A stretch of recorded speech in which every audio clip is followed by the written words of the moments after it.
కావ్య, నిఖిల్ కలిసిపోయారా అంటే అవుననే తెలుస్తుంది. ఎందుకనంటే నిఖిల్ అండ్ కావ్యకి సంబంధించిన బెస్ట్ ఫ్రెండ్స్ నిఖిల్‌ని, కావ్యని కలపడం కోసం విశ్వ ప్రయత్నాలు చేస్తున్నారు. ప్రస్తుతం మైసూర్‌లో ఉన్న నిఖిల్ కావ్య విషయంలో చాలా పట్టుదలగా ఉన్నాడు. ఎలాగైనా సరే తనని ఒప్పించి ఏదో ఒక రకంగా తన ఒక అంగీకారాన్ని మళ్ళీ తెలుసుకుందాం అనుకుంటున్నాడు. ఈ క్రమంలో యష్మి చేసిన కొన్ని కామెంట్స్ వైరల్ అవుతున్నాయి. అయితే 'బిగ్ బాస్' హౌస్‌లో యష్మి అలాగే నిఖిల్ మధ్య లవ్ ట్రాక్ నడిచిందన్న విషయం మనకు తెలిసిందే.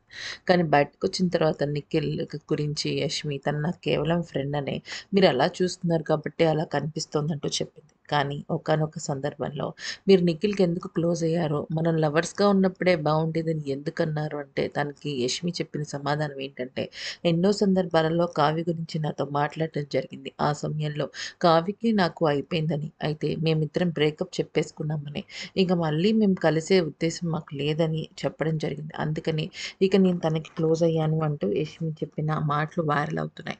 అయితే ఆ సమయంలో నిఖిల్ అలా చెప్పొచ్చు కానీ, ఆ తర్వాత మళ్ళీ మేబీ నిఖిల్‌కి కావ్య గుర్తు రావటం, తనని చాలా మిస్ అవుతుండడం జరిగి, ఈ రకంగా తన మనసు మార్చుకుని ఉండొచ్చు అంటూ కొంతమంది అంటున్నారు. మరి నిఖిల్, కావ్య కలవడం కరెక్టా? నిఖిల్, యష్మి కరెక్టా అనేది కింద కామెంట్ సెక్షన్‌లో చెప్పండి.